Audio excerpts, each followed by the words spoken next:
Wala pang 1 year si Duterte, malami nang gawa, 6 months pa lang. Sino? Si Duterte, Ano? 6 months pa lang. Oh.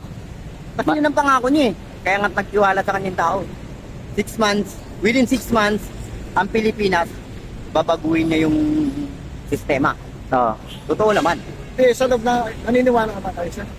Sa loob ng 1 year ni Duterte, marami na siyang nagawa. Oo naman. Oh. Napakarami niyang Ano nagawa. mga nagawa ni Pangulong Duterte? Unang-una, ang sabi niya, ibigay natin sa kapwa natin ang respeto. Oh. Bigyan natin sila ng respeto. Lalong-lalo na ang mga pulis. Ngayon, ang tanong ng tao, paano pagkakatiwala ng pulis eh, anak ng tinapa? Yan ang lisensyadong kriminal. Sabi nga nila, di ba? Pero, mangyayari yan. Totoo naman. Kasi Nangyari. nga, ang ginawa niya, pinahugot niya lahat ng eskalawag. At pinadala niya sa amin. Sa lugar namin. Ngayon, eskalawag ka. Hindi ka pwede makarating sa amin. Kasi alam ng mga taga ron na eskalawag ka nga eh. Oh. Papatayin ka. So, para magkaroon ng respeto ang tao, kailangan ng mga eskalawag wala. Mawawala. So, di ba ginawa niya? So, nagkaroon uli ng respeto ang tao sa pulis. Kasi nga, siyempre, sinala niya lahat eh. Panahon ni Digong. Oo. Nandun tayong may mga puntong hindi natin malalahat. Di ba? Hindi natin malalahat. Pero, disimulado sa ngayon. Sa ngayon ha, disimulado. Pwede mong irespeto ang pulis. Oo. Hindi katulad nung mga panahong nakaraan. Di ba? Pero ngayon, pare, utang ina, dati hindi ako sumasalot sa pulis. Ngayon, pag dumada ng pulis, nakita ko uniform eh. Kasi nga, naranasan din nila kung ano yung naranasan ng sibilyan.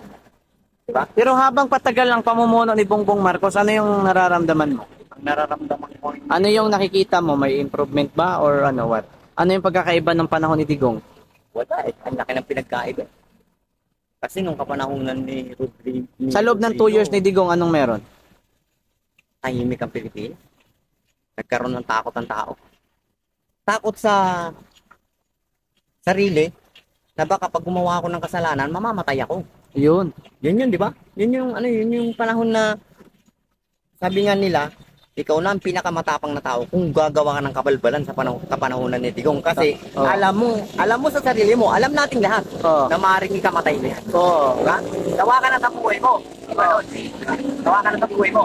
Ngayon, kaya ako nasabing nanahimik at nagkaroon ng respeto ang tao. Kasi, yun nga, binigyan niya kaagad ng pag-iisipan yung tao. Oo. Ang sabi pa nga niya, within 6 months, patitinuhin ko ang Pilipinas. Sino bang presidente nagsalita ng ganun kundi siya lang ang isip tuloy ng tao, baliw. Oo. Di ba? Baliw mo yata yan eh. 6 months, patitinuhin mo ang Pilipinas. Ano na? Yung pala, may sarili siyang pamamaraan. Pero sir, naniniwala ka naman. Sa loob ng 6 months, nagawa niya. Nagawa niya, par. Oh. Nagawa niya within 6 months. Ano yun sir? Maraming taong nangilag. Maraming taong nangilag na gumawa ng kabalbalan. Kasi nga, hindi lingid sa ating mga Pilipino, hindi lingid sa kalaman natin na kapag ka gumawa ka ng kabalbalan sa kapanahonan ni Duterte, may kalalagyan ka. Sigurado yun, di ba? Ano yung inuuna niya doon sa within 6 months? Ang inuna niya, sir, yung mga kababayan niya kagad. Yung mga putante niya. Yung kagad ang inuna niya, di ba? Hindi ba sir, ang inuuna niya yung mga tipagin, yung 5 mga generals? Dito muna nga, yung mga kababayan mo na niya inuna niya. yung mga Kung anong problema. Di ba? Kasi nga, nararamdaman niya, walang respeto ang tao sa sundalo, sa pulis, sa... Oo. Di ba? Nasa gobyerno, wala silang respeto. Dati. Oh, Ibig dati. sabihin sir, pinalit niya yung respeto. Oo. Tanaw. Yun kaagad ang una niyang ginawa. Kailangan magkaroon ng respeto ang tao sa kapulisan, kasundaluhan, para kahit pa paano, matuto silang mag-open ng problema. Di ba? Nagkaroon pa nga ng patalastas.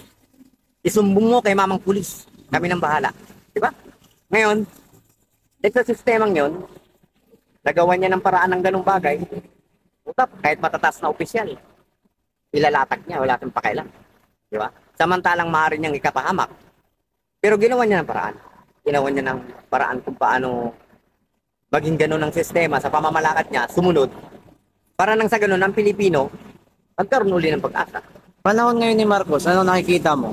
Sa ngayon, sir. Sa kanyang ngayon, mag 2 years na siya. Sa totoo lang, sir. Sa ngayon, ha? Kasi, Para sa akin lang sa mga katulad naming nasa lansangan, nagtitinda sa lansangan, nagmamasid sa lansangan, Oo. danas ko ang kapanahunan ng mga iba't ibang klaseng presidente. Yes. Isa lang naman ang sinasabi. Oo. Di ba?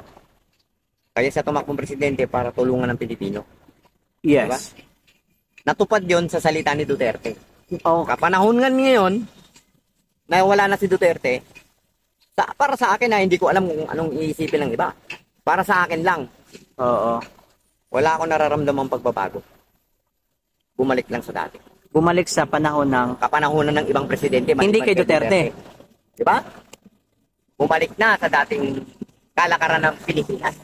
Hindi sa panahon ni Duterte kasi nung panahon ni Duterte hindi ka pwedeng magsabing Sir, hindi po pwede yan ganyan. Bawal yan. Kritikado ka. Di ba? So ngayon, bumalik na sa ganung klaseng kritikado. So maniwala ka sa hindi. Nakaupo ako dito mag-aabot. Yan lang sa may gilid. Napapansin ko may nag-aabutan. Alam ka naman sabihin mong hindi inabot nun. Di ba? Tambay ako na Maynila. Alam ko ang kalakaran. Nagahuluman ako. Dito ako lumaki. Yes, nga pala, nabanggit mo yung hulo. 'Di ba? Ako din kasi naririnig ko na magulo ang lugar na 'yan. Oo. Noong mga panahon nung medyo bata-bata pa ako. Pero ano nga ba totoo about Hulo-Sulo? Anong Totoo meron yun. sa lugar na 'yan? Yung kapanahonan ni Marcos, may isip na ako nun. Nag-aaral na ako, 7 taon na ako nun. Kapanahonan ni Marcos, 2 beses siya naging presidente sa panahon ko eh. 2 beses naging presidente, nagboto siya ng yes or no. Diba? Pero hindi pa ako bumuboto nung araw. Oo, Diba? tama. Kapanahonan ni Marcos, ang laging sinasabi ni Marcos, mga kapatid ni Islam, huwag po nating bigyan ng pagkakataon ang gobyerno na magalit sa atin. Patuto po tayong makibagay dahil ako lahat ginagawa ko para sa inyo para manahimik ang lugar nyo na yan. Oo. So, ibig lang sabihin nun, minamanipulate ng gobyerno ng kapanahonan ni Marcos na matanda ang lugar namin para wag magkagulo. Di ba? Ibinibigay niya ang hinihingi ng gobyerno namin para wag mag-isip ng gulo. Kasi nga, ang Islam, ang utak kasi ng tao. Pero ang totoo nun, lahat naman ng tao sa Pilipinas, Islam eh. Yun ang panahon ng araw. Di ba? Nagkawatak-watak lang dahil sa pumasok na lintik ng mga taga-ibang bansa. Kaya nagkaroon ng Kristyanismo. Pero ang totoo nun, Ngayon, nung panahon ngayon ni Digong, anong sitwasyon sa Hulo? yung kapanahonan ni Digong, eto na yun. Yung sinasabi kong, kailangan magkaroon ng respeto ang tao. Di ba? So, alam ni Digong, kasi nga, taga Mindanao siya, alam niya, Oo. ang Mindanao, unang-una na ang gulo. Gulo. Gulo-sulo. Yes. Pinakamalupit na isla ng Pilipinas yan. Oo. Kinatatakutan ng kahit na sino. Basta Kristiyano, takot pumunta dyan. Maliban lang sa mga foreigner na walang alam. Di ba? Tama. Pero kung sakasakaling mapunta doon ang foreigner, ang nababalita, kinidnap.